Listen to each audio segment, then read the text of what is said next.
Selamat pagi dan selamat datang dalam webinar hari ini dengan tema Ergonomic Sitting for Your Children. Saya Nasya Lilananda, siswa kelas 10, dan saya akan memandu acara pada hari ini. Terima kasih untuk Bapak Ibu yang telah bergabung di Zoom dan juga untuk antusiasmenya, karena topik ini memang sangat relevan ya dengan kebutuhan kita saat ini, khususnya dengan adanya pembelajaran jarak jauh. Mungkin untuk Bapak Ibu juga yang work from home, tips-tips ini yang akan dibagikan juga nanti dapat diterapkan. Nanti di akhir acara, saya akan membagikan voucher belanja Lotte Mart bagi 3 peserta yang dapat menjawab pertanyaan quiz. Jadi Bapak Ibu, silakan disimak informasi yang akan disampaikan oleh Dr. Komang sampai akhir. Sebelum kita mengenal lebih jauh pembicara kita, Mr. Martin selaku Executive Principal Sekolah Ciputra akan membuka acara kita.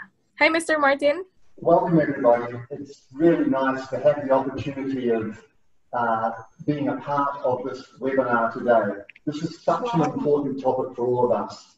We are in a very different world from where we were 12 months ago. But even then, all the educational research was saying that the students to really learn well, they need to be comfortable. They need to be in good surroundings. They need to be well supported by their environment. Now, even more so today, where due to circumstances beyond our control, students are having to sit down in front of screens for long periods of time. And I think this is a long overdue opportunity for us all to reflect upon what we can do to make sure that not only do our students stay up to date with their education, but they also are healthy and they thrive in the environment that they're having to work in. So my thanks to you, first of all, for giving up your time to participate in the seminar. It's wonderful how many are here participating today.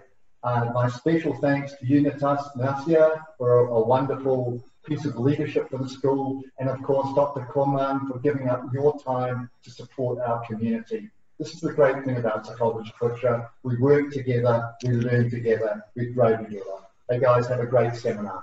All the best. Thank you, Mr. Martin. Posisi duduk terdengar sebagai hal yang simpel, namun kadang-kadang kita merasa punggung atau leher kita saat sakit setelah duduk cukup lama ya. Maka dari itu, hari ini Dr. Komang akan membagikan tips-tips supaya tubuh kita juga merasa lebih baik. Dr. Komang Agung Irianto Suryaningrat merupakan salah satu dokter spesialis tulang di Rumah Sakit Ortopedi dan Traumatologi Surabaya. Beliau menempuh pendidikan dokter spesialis ortopedi dan traumatologi di Universitas Airlangga Surabaya, dan kemudian melanjutkan pendidikan dokter subspesialis spine di Universitas Indonesia Jakarta, serta pada tahun 2011, beliau meneruskan program doktoral di Universitas Airlangga Surabaya. Selain pendidikan formal, Dr. Komang juga mengikuti berbagai pendidikan informal seperti workshop serta pelatihan internasional di berbagai negara terkait bidang spesialisasinya, seperti di Indonesia, Jepang, Singapura, Prancis, USA, Kanada, Swiss, dan Jerman. Dr. Komang juga pernah ditunjuk sebagai speaker dalam training Advanced Trauma Life Support yang diselenggarakan oleh Trauma Commission Ikatan Ahli Bedah Indonesia, IKAPI, di Surabaya pada tahun 2004. Pada tahun 2011, beliau juga memperoleh penghargaan Ambassador Award dari Asia Pacific Orthopedic Association, Taiwan. Selamat pagi, Dr. Komang. Apa kabar, Dok? Selamat pagi. Semoga sehat. Terima kasih atas perkenalannya dan terima kasih atas undangannya di momen yang berbahagia ini. Semoga semua teman-teman juga sehat semua. Terima kasih untuk kesediaannya untuk berbagi ilmu hari ini ya, Dok. Ya, jika Bapak Ibu memiliki pertanyaan nanti dari penjelasan Dr. Komang, silakan langsung menuliskan pertanyaan Bapak Ibu pada kolom chat ke host kami. Pertanyaan akan kami bacakan pada sesi tanya-jawab. Selain itu, saya juga akan membagikan voucher belanja bagi 3 peserta yang dapat menjawab pertanyaan di quiz kami di akhir acara nanti. Silakan Bapak Ibu memperhatikan baik-baik informasi yang akan disampaikan oleh Dr. Komang. Baik, tanpa berlama lagi, waktu dan tempat kami persilakan, Dok. Ya, terima kasih. Selamat pagi dan salam sejahtera untuk semuanya dan salam sehat untuk semua keluarga besar Ciputra, Sekolah Ciputra. Tolong saya share slide-nya. Sudah di-share? Saya akan membawakan 2 topik hari ini. Yang pertama adalah tentang ergonomic sitting. Yang kedua adalah bagaimana kita menyikapi nyeri tulang dan sendi di era pandemi. Jadi supaya kita bisa mendiagnosis dan merawat diri kita tanpa harus susah-susah kemana gitu. Ya. Topik pertama tentang ergonomic sitting. Ya. Kita sering merasa sakit memerlukan sesuatu tubuh kita kalau sudah sakit. Tapi pada kondisi yang sehat, kita sering tidak merasakan bahwa kita butuh tangan, kita butuh mata, atau kita butuh tubuh yang sehat.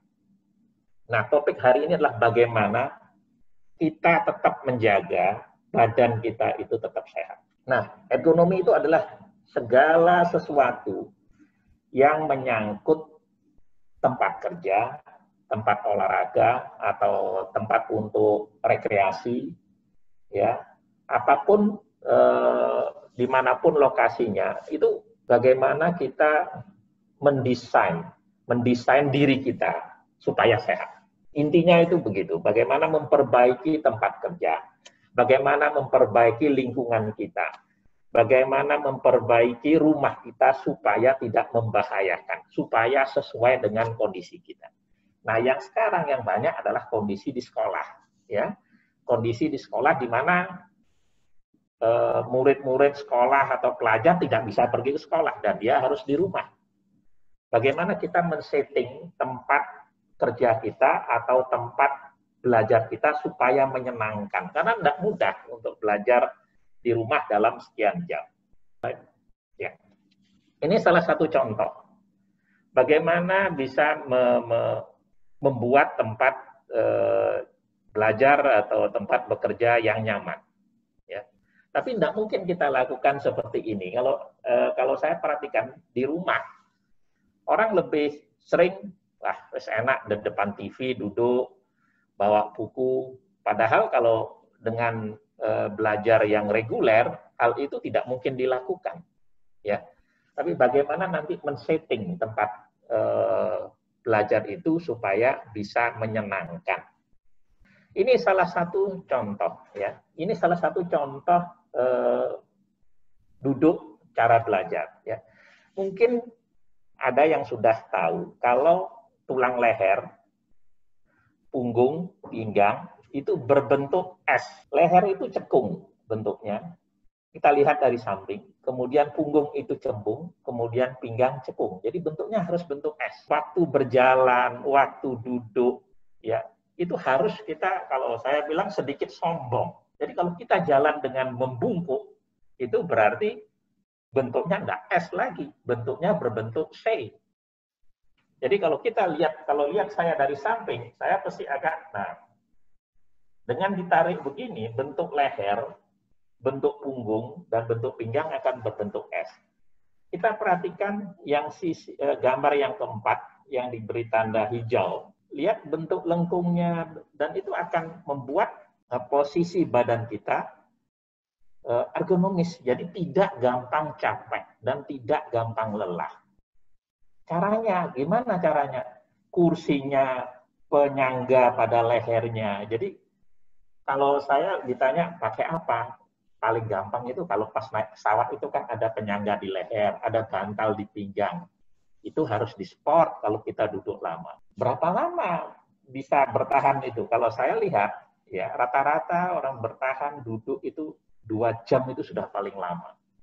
Kalau satu mata pelajaran itu 50 sampai 60 menit.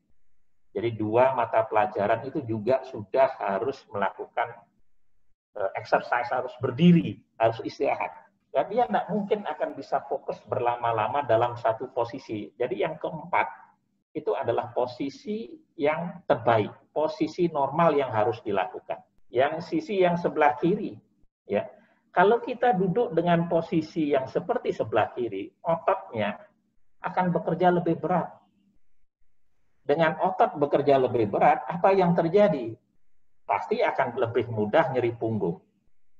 Ya, akan mudah nyeri punggung. Nanti belakangan apa? Lehernya ikut sakit, punggungnya ikut sakit, kemudian pinggangnya ikut sakit. Padahal usianya masih muda.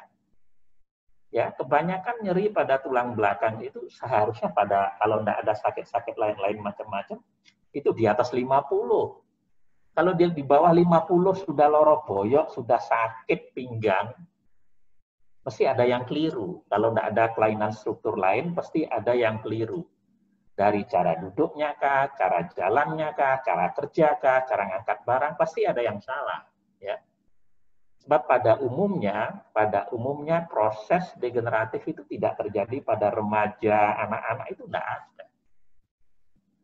Jadi struktur tulang belakang akan lebih cepat aus pada usia di atas 50. Average-nya itu 30 ke atas itu sudah mulai start, tapi akan lambat, nah lebih cepat di atas 50. Ini salah satu, ya. Salah satu posisi yang berbahaya. Lihat, lehernya, ya, kemudian bahunya turun ke bawah, posisi daripada dada, ya, kemudian juga semua struktur badan akan cepat lelah. Ini salah satu cara yang saya anjurkan, di mana posisi tangan, mata, tangan itu harus sejajar, ya, sama komputer atau sama laptopnya, dan jangan posisi membungkuk dalam posisi C, dan bagian pinggang di belakang harus ada supportnya, harus ada yang menunjang atau menopang. Ya. Kalau untuk anak-anak, dan 2 jam juga harus sudah bangun melakukan exercise, melakukan latihan. Ini memang tidak mudah kalau untuk ibu-ibu yang bekerja di rumah. Bagaimana caranya? Ya memang kalau dalam kondisi begini memang harus didulukan. Kalau saya melihat tidak mungkin melakukan pekerjaan bersamaan berdua. Jadi mesti salah satu, ya, salah satu supaya bisa maksimal. Jadi untuk merawat anak-anak bisa maksimal, untuk pekerjaannya juga bisa maksimal. Jadi tidak bisa disambi. Ya, demikian pula untuk adik-adik yang belajar atau sekolah di rumah. Jadi dipastikan di saat jam belajar harus betul-betul fokus supaya nanti pada saat break bisa digunakan untuk melakukan exercise pada alat geraknya. Apa yang bisa lelah, ya? Leher, bahu, pinggang, mata, kemudian apa lagi? Pakai mouse tangan, ya. Kemudian kelelahan bisa ngantuk. Ya. Itu yang isu-isu yang menyebabkan kenapa? Karena duduk terlalu lama tanpa melakukan exercise. Ini yang sering kita lakukan di rumah. Jadi tanpa terasa kita duduk berjam-jam, ya. Coba lihat posisinya, ya. Punggung melengkung seperti C, terus kemudian tempat tidurnya juga yang digantung ini seperti C, ya.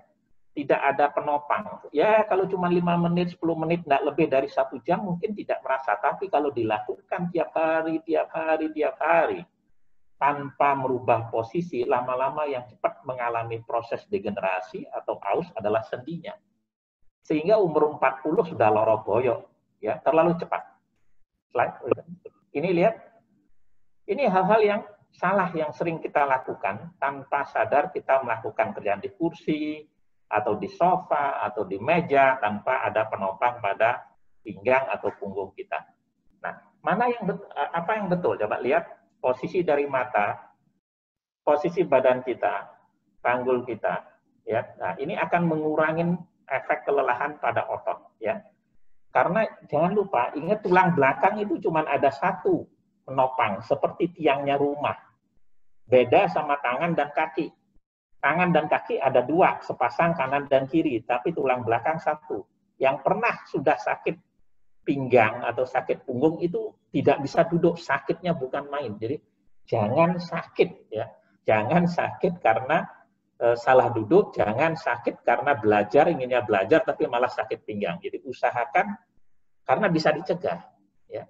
Usahakan ngambil posisi yang betul pada saat belajar, pada saat bekerja, sehingga tidak mempercepat proses degenerasi atau proses ausnya.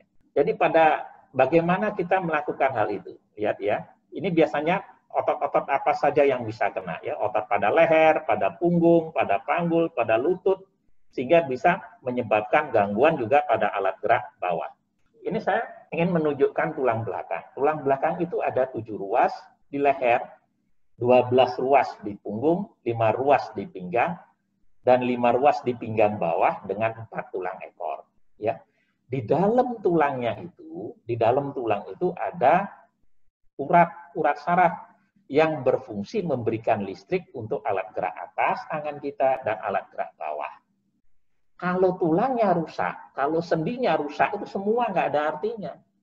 Ya, yang sering orang itu mengatakan, loh, yang sakit itu ototnya, yang sakit itu sarafnya. Bukan, sarafnya itu kabel. Yang melindungi itu adalah tulang dan sendinya. Kalau tulang dan sendinya sakit, ya jepit sarafnya. Jadi problem utamanya pada tulang dan sendi. Jadi kalau nggak ada tulang, kita nggak akan bisa duduk jejak, nggak bisa akan duduk tegak. Kalau tulangnya sakit, kalau sendinya sakit, kita langsung tiduran. Ya, kalau tulangnya sakit dan sendinya rusak, kemudian itu menekan sarafnya, itu jadi lumpuh. Jadi tulang belakang itu penting sekali untuk kita bisa jalan normal, duduk normal, dan bekerja secara normal.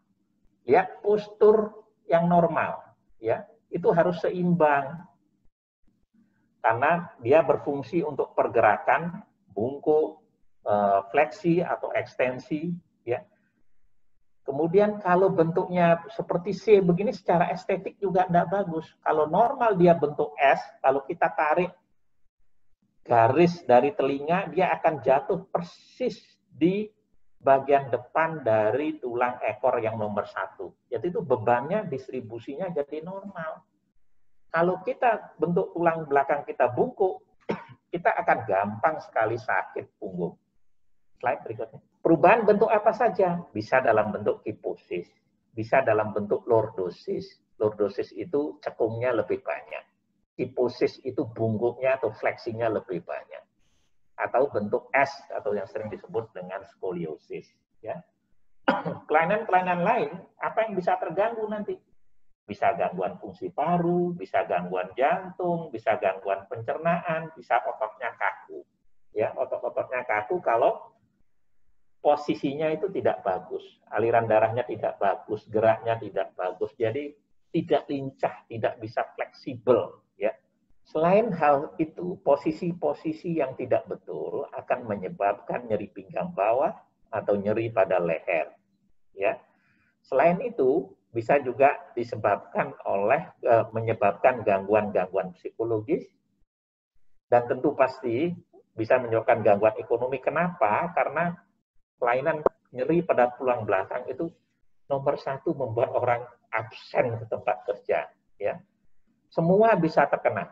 Ya, bukan hanya orang tua, tapi sebagian besar memang orang tua atau degeneratif. Ya, kalau anak-anak remaja nyeri pinggang bawah itu biasanya karena aktivitas yang berlebihan.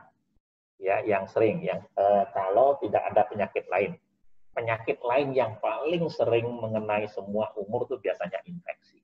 Ini, kalau kita nyeri pinggang itu kerugiannya sekian besar. Ya, ini yang paling tinggi yang menyebabkan disability. Ya, jadi bisa mengganggu semua, bukan hanya perekonomian, psikologis terganggu, kerjaan terganggu, kelihatannya enteng.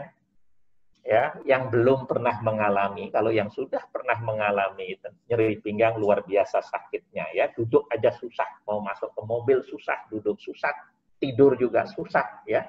Dari data yang di rumah sakit ortopedi, ya, kebanyakan orang yang datang dengan nyeri pinggang bawah itu ganggu produktivitasnya, kemudian ganggu aktivitas sehari-hari. Yang paling muda itu umur 21 tahun, ya. 21 tahun sudah nyeri pinggang, ya. Padahal itu kebanyakan diderita oleh di atas yang 50. Biasanya ini ada. Kenapa kok bisa terkena pada usia muda? Ya memang kita tidak pernah tahu kekuatan badan kita itu sekuat apa. Ya, ada orang mengalami proses kerusakan sendinya lebih awal dibandingkan orang lain. Memang average-nya di atas 50 yang banyak. Tapi ini ada 1-2 orang yang umur 21. Jadi banyak faktor yang bisa menyebabkan kelainan pada tulang belakang. Kalau saya melihat kalau semuanya dilakukan, yang semua dilakukan secara normal, itu orang jarang sakit pinggang. Tapi kalau kita melakukan sesuatu itu berlebihan, misalnya kita sudah tahu kalau kita melakukan olahraga naik gunung akan sakit pinggang kita, tapi tetap aja dikerjakan. Nah, seharusnya dari situ kita bisa mengadjust ulang kira-kira aktivitas apa yang buat saya tidak sakit tapi tetap sehat, ya. Sebab paling sedikit orang itu misalnya sekarang terkena nyeri pinggang, ya, pada 1 tahun pertama, kemudian dihitung lagi kemungkinan terulang lagi adalah sebesar 50%.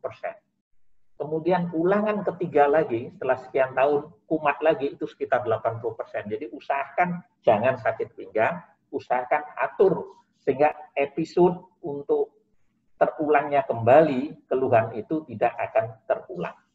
Ini stretching aktivitas sehari-hari yang harus dilakukan, ya, harus diulang-ulang semua sendi, karena dengan melakukan stretching, dengan melakukan latihan seperti ini akan menyehatkan sendi dan sendinya dapat makan dan ototnya menjadi lebih kuat. Walaupun ada kemeng-kemeng sedikit rasa tidak nyaman, pergerakan harus tetap dilakukan karena ini akan mencegah kronisitas atau bertambah jeleknya keluhan pada tulang dan sendi.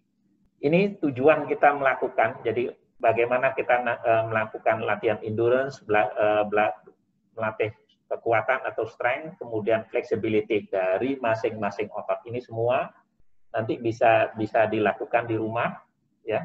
Ini kegiatan saya selalu mengarahkan berdasarkan usia. Mas, jangan misalnya 80 usianya saya mau pilih olahraga yang naik gunung atau lari. Nah, lari 100 meter ya enggak mungkin. Jadi semua olahraga yang dipilih adalah disesuaikan dengan kapasitas badan kita. Mana olahraga yang membuat saya sehat tetapi tidak sakit. Jangan karena melihat orang lain melakukan tidak apa-apa, kita melakukan olahraga itu. Dan ternyata kita sakit, ternyata berlebihan. Ya, jadi umur, kemudian dosis atau kapasitas kita melakukan. Jadi orang lain ngangkat 100 kilo enggak apa-apa. Ya kalau kita nggak kuat 100 kilo, ya jangan 100 kilo, 50 kilo. Karena kenapa?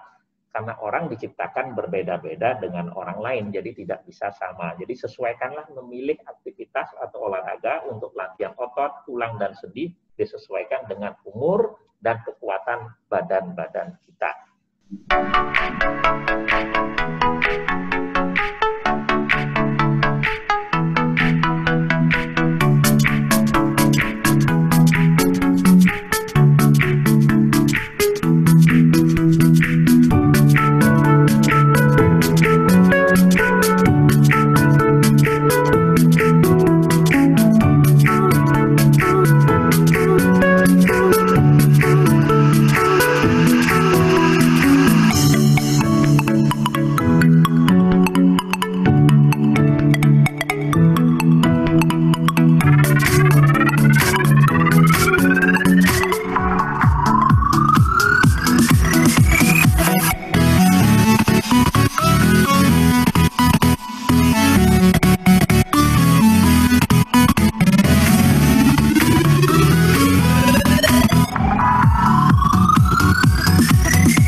Yang kedua, nyeri tulang dan sendi di era COVID. Ya, kalau tadi khusus tulang belakang, yang ini saya ingin bicara secara umum bagaimana nanti adik, ibu, atau bapak sekalian bisa kira-kira mengira kelainan di badannya itu kelainan apa. Di era COVID-19 ini memang tidak mudah. Satu, pasiennya takut. Kedua, nakes itu tenaga kesehatan juga takut. Dokternya pun takut. Ya, dokternya pun takut. Jadi kalau kita jujur aja bilang, dokternya pun takut. Tapi karena kita tugas, untuk mengurangi ketakutan itu, kita itu harus bagaimana? Ya, kita minta juga pada Bapak, Ibu, dan adik-adik sekalian supaya bagaimana bisa merawat dirinya sendiri. Yang perlu diperhatikan nih keluhannya apa? Kalau kita sakit nih, sudah berapa lama? Ya. Kemudian umurnya ini beda sekali, anak-anak, remaja, orang dewasa atau orang tua. Ya, umur itu menentukan distribusi penyakit yang berbeda. Terus ada keluhan lain enggak? Misalnya, aduh punggung saya sakit ya, tapi saya masih bisa ke mall, masih bisa kemana-mana, masih bisa tidur nyenyak. Ya, nggak usah kemana-mana, aman itu, gitu loh. Maksudnya tuh begitu. Ini punggung saya sakit, tapi lama-lama kok rasanya ada benjol, Pak. Itu memang harus pergi ke dokter, ya. Atau hal lain lagi. Saya ini sudah sakit pinggangnya, tapi saya kemarin minum obat sakit punyanya ibu saya, kok sembuh ya? Ya sudah, enggak usah khawatir apa-apa. Karena kenapa? Nyeri pada tulang belakang itu secara normal, kalau tidak ada penyebab lain, itu dalam 1 minggu, 2 minggu, dengan dilakukan gerakan latihan seharusnya sembuh. Ya. Kemudian yang terakhir, sudah berobat apa belum ya? Kalau saya sudah obatin obat kosong kok enak, ya sudah, enggak usah khawatir macam-macam. Enggak usah berpikir aneh-aneh, ya. Tapi kalau keluhan itu tidak membaik, itu satu. Kedua, keluhan itu disertai dengan ada sakit lain, ya. Misalnya jempol saya kok tidak bisa bergerak ya, kaki saya tidak bisa bergerak, berarti itu sudah ada sesuatu. Biasanya itu sudah lama, tapi kalau yang baru biasanya tidak. Ya, jadi penting sekali melihat ini baru kah keluhannya, atau sudah lama, atau sudah kronis, karena jatuh kah atau enggak. Ya, kemudian diobatin sudah sembuh ya, tenang saja ya, masih bisa pergi ke mall, masih bisa ngopi ya. Nah, tapi hati-hati kalau dulu saya pernah dioperasi 10 tahun yang lalu. Nah, hasilnya apa? Ada hubungannya enggak sama sakitnya ini? Kemudian tahunya gimana? Saya sekarang kalau tidur, sakit sekali malam tidur saja saya terganggu. Nah, ini saatnya bahwa harus ke dokter. Ya. Tapi kalau secara kualitas, masih bisa kemana-mana, masih bisa tenis, masih bisa badminton, masih bisa jalan, nggak usah khawatir, di rumah saja diberikan obat kosong atau penghilang sakit yang lain. Tapi kalau tidak ada perbaikan, maksudnya perbaikan berapa lama saya nunggu? Ya 1 minggu, 2 minggu. Biasanya 2 minggu kalau itu karena overtraining atau karena degeneratif dia akan baik. Ya, tapi kalau tidak baik atau bertambah sakit, segera memang harus ke rumah sakit atau ke dokter. Apa sih kemungkinan sakitnya pada tulang atau sendi? Ya, bisa karena patah tulang, bisa karena sendinya keluar, itu karena kalau jatuh. Kalau jatuh memang nggak bisa milih. Jatuh, patah, ya memang harus ke rumah sakit.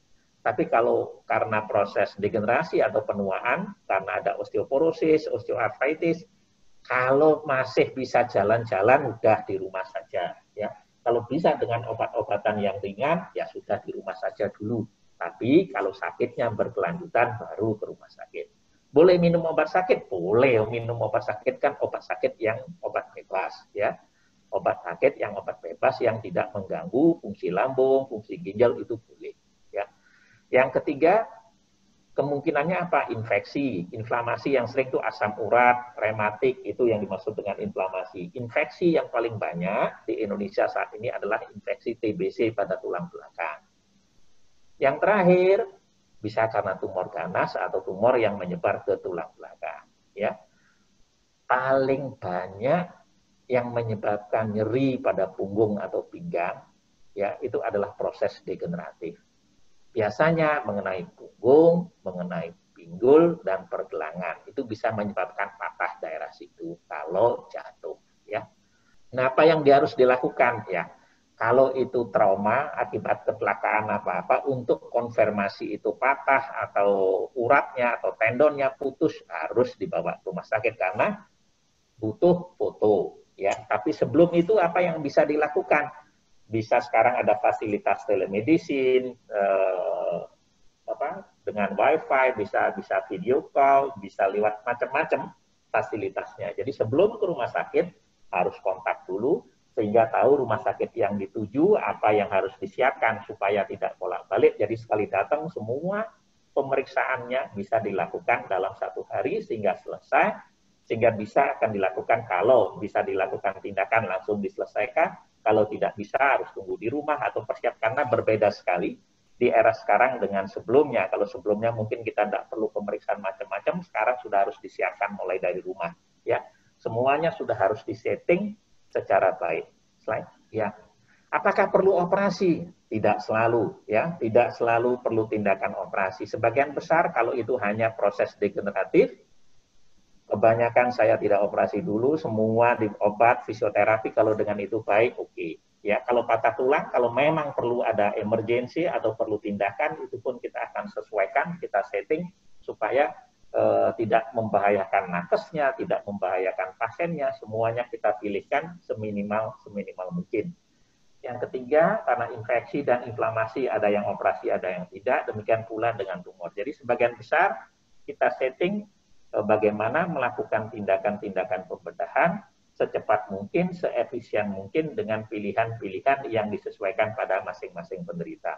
Nah, ini salah satu contoh patah tulang pada orang tua. Ini kan tidak perlu operasi, kita hanya pasang gips saja. Habis itu tunggu di rumah, setelah itu kita rawat poliklinis. Jadi tidak selalu. Demikian pula kalau diperlukan operasi pagi, sorenya bisa pulang, sehingga bisa mengurangi kemungkinan kontak dengan orang lain.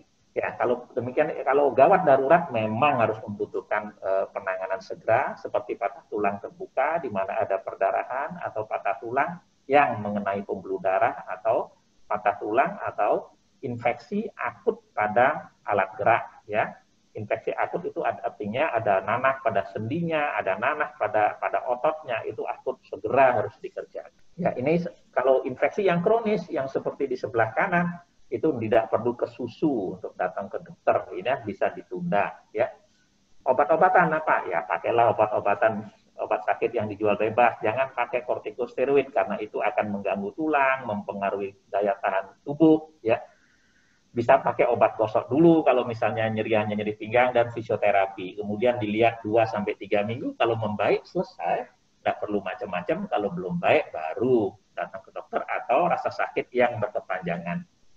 Biasanya kalau kelainannya pada tulang belakang karena proses degeneratif, 2 minggu dengan latihan, dengan obat-obat umum itu seharusnya membaik. Saya hanya beberapa pesan yang harus diperhatikan adalah bergerak, berjalan, bekerja, berolahraga, dan berjemur. Itu akan membuat sistem sendi dan tulang kita menjadi sehat. Ya, di era pandemi harus melakukan itu. Ya, selain ada efek untuk daya tahan tubuh menjadi lebih baik terhadap sistem muskuloskeletal atau sistem alat gerak, dengan melakukan pergerakan, sendinya akan dapat makanan yang sehat sehingga sendinya bisa tahan lama. Berjalan, bekerja, berolahraga, dan berjemur. Berjemur vitamin D3, ya. Berjalan, tulangnya jadi bagus. Bergerak, sendinya jadi bagus. Berolahraga, selain sistem muskuloskeletal, jantungnya juga bagus. Dan daya tahan tubuh menjadi lebih baik. Ya. Pesan saya, ini kebanyakan terjadi di rumah. Untuk orang-orang usia lanjut, jangan sampai jatuh. Kemudian untuk anak-anak dan remaja juga hati-hati. Kenapa? Karena paling banyak trauma olahraga kebanyakan terjadi di usia remaja. Ya, hati-hati jangan sampai jatuh. Kalaupun jatuh, ya memang karena olahraga itu biasanya yang sering menimbulkan trauma adalah olahraga dengan body contact. Di era sekarang mungkin itu tidak banyak dilakukan, ya. Jadi bagaimana kita tetap menjaga kesehatan tubuh dengan bergerak, berjalan, bekerja, berolahraga, dan berjemur. Itu pasti akan jauh lebih sehat. Ya, sehat, bahagia tanpa obat. Saya selalu menggunakan prinsip ini, sehat, bahagia tanpa obat, ya. Dengan prinsip 5B plus atur pola makan. Jadi pola makan lebih banyak sayur sama buah, pasti akan lebih bagus daya tahannya, imunitasnya, dan kualitas dari hidupnya. Itu dari saya. Selamat siang. Terima kasih. Luar biasa sekali ya tadi yang telah dibagikan oleh Dr. Komang dan tim dari RSOT. Bapak Ibu bisa langsung mempraktekkan pada anak-anak di rumah dan bisa juga diterapkan untuk Bapak Ibu sendiri. Informasi ini sangat berguna bagi saya khususnya jika harus bekerja cukup lama di depan laptop karena PJJ ya. Bapak Ibu, jika ada pertanyaan, silakan menuliskan pada kolom chat ke host kami. Nanti akan kami bacakan pertanyaannya. Oke, saat ini sudah ada beberapa pertanyaan yang masuk ke kami. Saya akan bacakan satu persatu dan supaya bisa dijawab langsung oleh Dr. Komang. Oke, yang pertama Dok, ada satu orang yang nanya. Anak saya umur 14 tahun, hasil röntgennya skoliosis 20 derajat, tingginya 170 cm. Apa masih bisa diperbaiki? Dan latihan-latihan seperti apa yang bisa dilakukan di rumah agar tidak bertambah parah? Ya, terima kasih. Umur 14, ya, itu rata-rata mature, jadi pertumbuhan seseorang itu maksimal itu 16 tahun. Ya.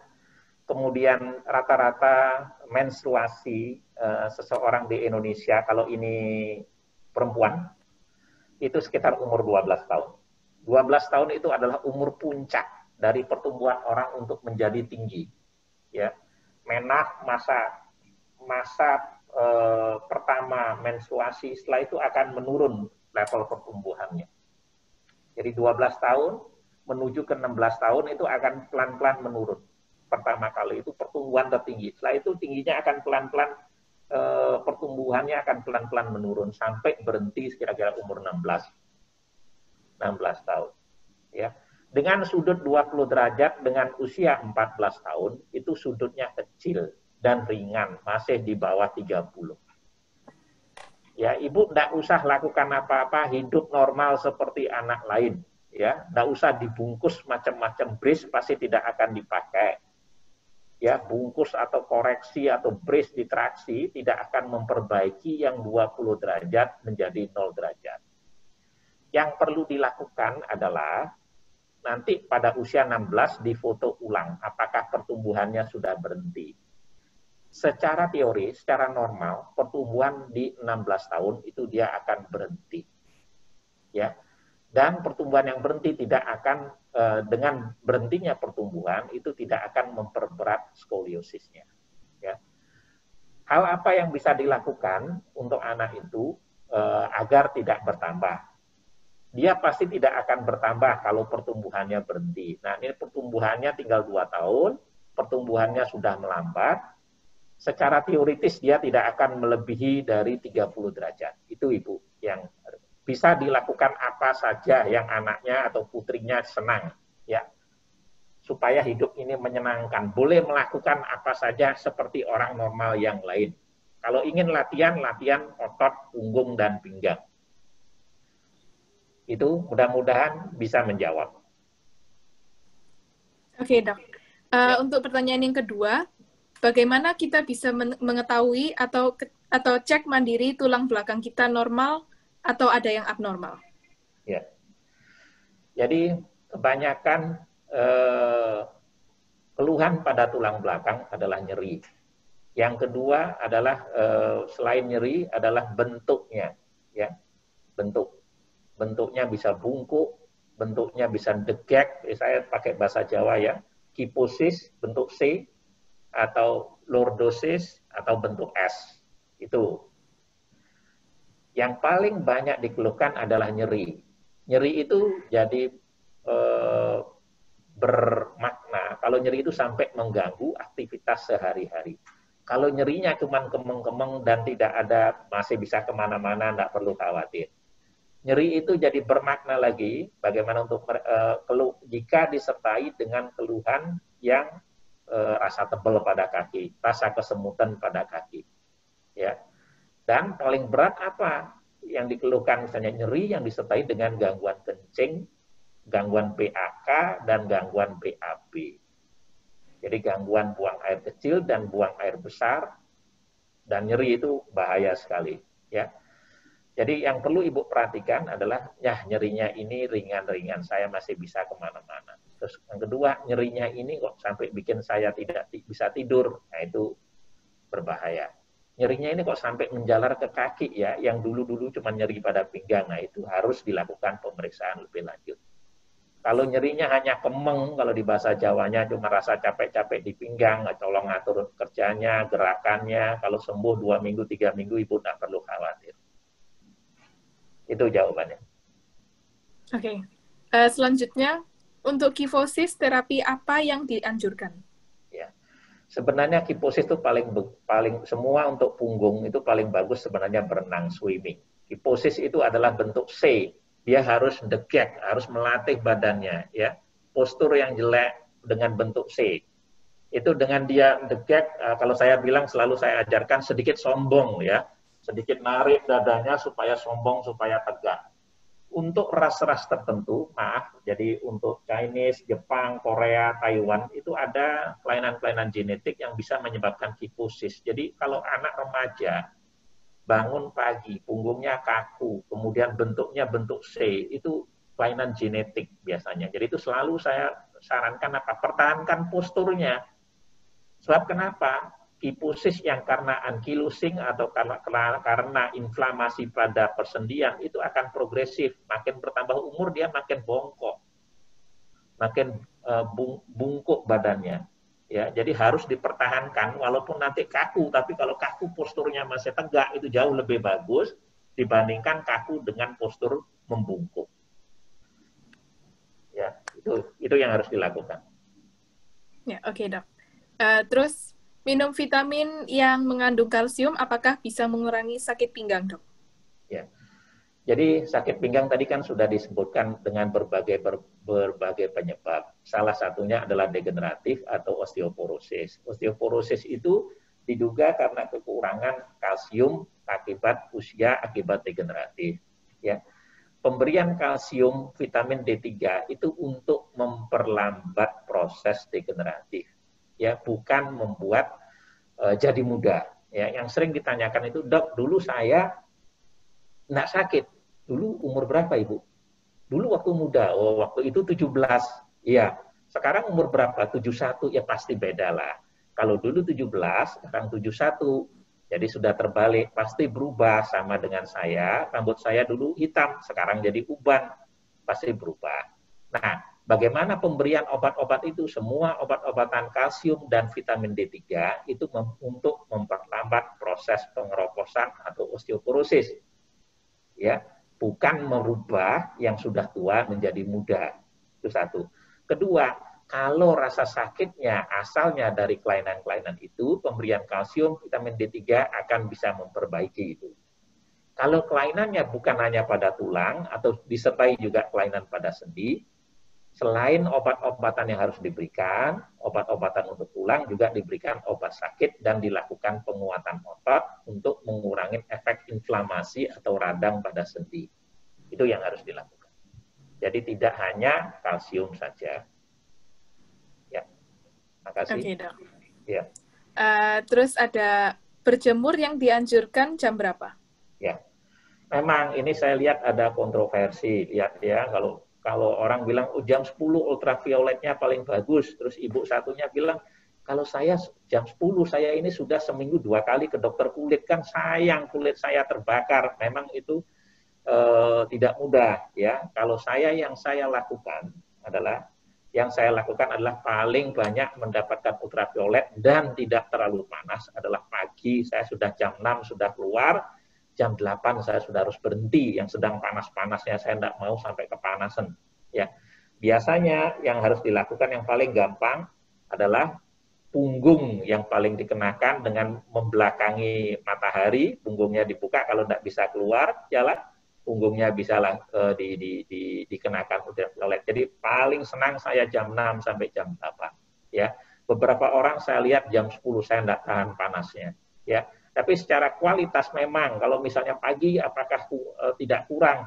Kalau saya rasa saya cukup. Kalau saya jam 10 nanti saya tambah hitam jadinya. Jadi saya tutup jam 6 sampai jam 8. Kenapa? Tujuannya adalah untuk merubah vitamin D3 yang tidak aktif menjadi vitamin D3 yang aktif yang berada di bawah kulit. Ya. Kita berbeda sekali sama negara Eropa, karena kita negara tropis matahari hampir sepanjang hari. Kalau di negara-negara Eropa, Barat terutama, dapat matahari itu tidak sekaya negara tropis kita. Jadi tolong itu diperhatikan, bukan sekedar jamnya saja, berapa lama kita ekspos, berapa banyak kita punya matahari. Ya, itu jawaban saya. Ya, oke, makasih dok. Selanjutnya ada, kalau sakit pinggang, apakah boleh dipijat secara tradisional dok? Ya, kalau saya bilang pijat itu adalah untuk yang capek karena ototnya, masas ya. Itu bisa dilakukan, ya. Tapi pastikan akan sembuh. Kalau ini setelah dipijat tambah sakit atau dipijat terus kemudian ibu sakitnya tambah tidak bisa tidur atau rasa sakitnya itu sampai menjalar ke kaki, itu tidak bisa dengan pijatan. Tapi kalau dia hanya karena overuse dari ototnya, itu akan bisa membaik. Itu jawabannya. Ya, oke dok. Ya. Terus ada, bagaimana cara stretching yang aman di pesawat, dok, jika menempuh penerbangan lebih dari 12 jam? Ya, jadi ibu harus bangun, ya, bangun jalan ke kamar mandi, ke toilet, ya. Biasanya kalau sedang terbang itu, kalau saya terbang jauh, saya selalu bangun. Bangun tengah, toilet, terus kemudian kalau bahasa Jawa itu melakukan stretching seperti di gambar tadi, mulet, dan digerakkan semua sendinya. Ya, jadi bukan sebelum tidur lakukan, begitu waktu mau ke kamar kecil juga dilakukan. Ya.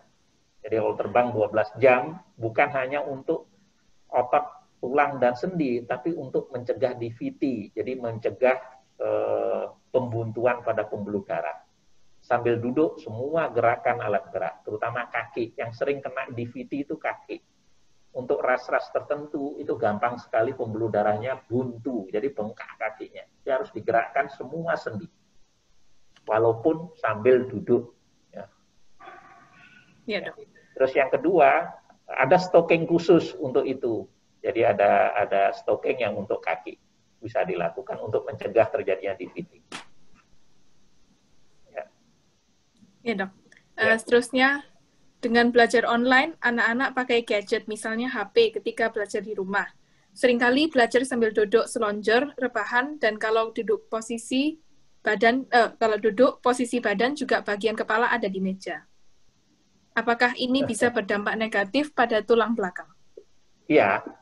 Tadi salah satu saya katakan, cuma tahan 60 menit sudah harus lakukan stretching. Diingatkan putra-putrinya.